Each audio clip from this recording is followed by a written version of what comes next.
Car வாங்குறதுக்காக யாருக்கோ முத்தம் கொடுக்க முடியாது. சாய் பல்லவி அதிரடி. செம்ம போல்டு ஸ்டேட்மெண்ட் தான் போங்க. நடிகை சாய் பல்லவி தமிழ் மட்டும் இல்லாம தெலுங்கு, ஹிந்தி மொழிகள்லயும் பிஸியா நடிச்சுக்கிட்டு இருக்காங்க. பாலிவுட்ல அவங்க நடிச்சிட்டு வரக்கூடிய ராமாயணம் படம் பிரம்மாண்டமான பட்ஜெட்ல உருவாயிட்டு வருது. தமிழ்ல தனுஷுக்கு ஜோடியா ஓம் படத்துல கமிட் ஆயிருக்காங்க. அந்த படம் அக்டோபர் மாசம் ரிலீஸ் ஆக போகுது. இந்த நிலையில மொத்த காட்சியில நடிக்கிறத பத்தி அதிரடி கருத்தை வெளியிட்டிருக்காங்க. தமிழ்நாட்டைச் சேர்ந்த சாய் பல்லவி மலையாளத்துல நடிப்பு பயணத்தை ஆரம்பிச்சாங்க. முதல் படமான பிரேமம் மெகா பிளாக் பஸ்டர் ஹிட் அடிச்சு அவங்களுக்கான டிமாண்ட அதிகரிக்க வச்சது. தொடர்ந்து அங்க நடிச்சிட்டு வந்த பல்லவி தமிழ்ல மாரி டூ மூலமா அறிமுகமானாங்க. அந்த படம் தோல்வி அடைஞ்சாலும் தன்னோட பவர்ஃபுல்லான பெர்ஃபார்மன்ஸையும் டான்ஸையும் அதுல வெளிப்படுத்தினாங்க. அதுக்கப்புறமா செல்வராகவன் இயக்கத்துல என்ஜிகே படத்துல நடிச்சிருந்தாங்க. அதுவும் சொல்லிக் கொள்ளும்படியான வரவேற்ப பெறல.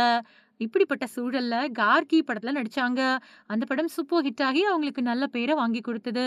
இருந்தாலும் அவங்க எதிர்பார்த்தது மிகப்பெரிய வெற்றியை மட்டும்தான். அந்த வெற்றி அமரன் படத்துல கிடைச்சது. அதுலயும் சாய் பல்லவி இல்ல அப்படின்னா அந்த படம் கண்டிப்பா இவ்ளோ பெரிய வெற்றியை பெற்றிருக்காது அப்படின்னு பல பேர் சொன்னதும் நினைவு கூறத்தக்கது. மலையாளம், தமிழ், தெலுங்கு மொழிகள தொடர்ந்து இப்போ பாலிவுட்டுக்கும் போயிருக்காங்க.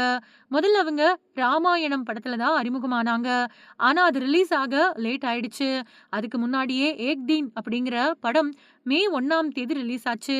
ஆனா அந்த படம் சரியா போகல. கண்டிப்பா ராமாயணம் படம் அவங்களுக்கு பாலிவுட்ல மார்க்கெட்ட உயர்த்தும் அப்படின்னும் கருதப்படுது. அவங்களோட இன்னொரு ஸ்பெஷலா பார்க்கப்படுறது நோ கிளாமர் பாலிசி. எவ்வளோதான் கொட்டி கொடுத்தாலும் தான் கிளாமரா நடிக்க மாட்டேன் அப்படிங்கிறதுல தெளிவாவும் உறுதியாவும் இருக்காங்க அவங்க. அத பார்த்து பலரும் ஆச்சரியம் தான் படுறாங்க. அது மட்டும் இல்லாம அவங்களோட இந்த குணமும் அவங்களுக்கான ரசிகர்களையும் ரசிகைகளையும் உயர்த்தி கொடுத்ததையும் கவனிக்கணும். அதே சமயம் பாலிவுட்ல இப்ப அவங்க போயிருக்கிறதால அங்க இந்த பாலிசி எல்லாம் எடுபடாது அப்படிங்கிற கருத்தும் எழுந்துச்சு. இந்த நிலையில சமீபத்துல கொடுத்த பேட்டி ஒண்ணுல அதிரடியான கருத்தை வெளியிட்டிருக்காங்க சாய் பல்லவி. அந்த பேட்டியில அவங்க எனக்கு ஒரு காதலர் இருந்தா அவரு நடிக்கிறதுலயோ இல்லனா வேற ஏதாவது காரணத்துக்காகவோ வேற ஒருத்தரை முத்தமிடக்கூடாது அப்படின்னு தான் நினைப்பேன். ஒரு ஆணோ பெண்ணோ நல்ல குடும்பம், கார், வாழ ஒரு வசதியான வீடு இருந்தா போதும். நல்ல வாழ்க்கை வாழ்ந்துடலாம். அதெல்லாம் எனக்கு ஏற்கனவே இருக்குது. கூடுதலா இன்னொரு கார் வாங்கணும் அப்படிங்கிறதுக்காக இன்னொருத்தர முத்தமிட வேண்டிய அவசியம் எனக்கு இல்ல. இப்போ இருக்கக்கூடிய வாழ்க்கையிலேயே நான் சந்தோஷமா இருக்கேன். நான் ஒரு படத்துல நடிக்கணும் அப்படின்னு அவங்க விரும்பினா நான் நடிக்கிறேன். ஆனா நெருக்கமான காட்சிகள்ல நடிக்கணும் அப்படின்னா வேற ஒருத்தர தேர்வு செஞ்சுக்கிட்டும் அப்படின்னு நான் சொல்லிடுவேன். அதுல எனக்கு எந்த பிரச்சனையும் இல்லன்னு சொல்லியிருக்காங்க.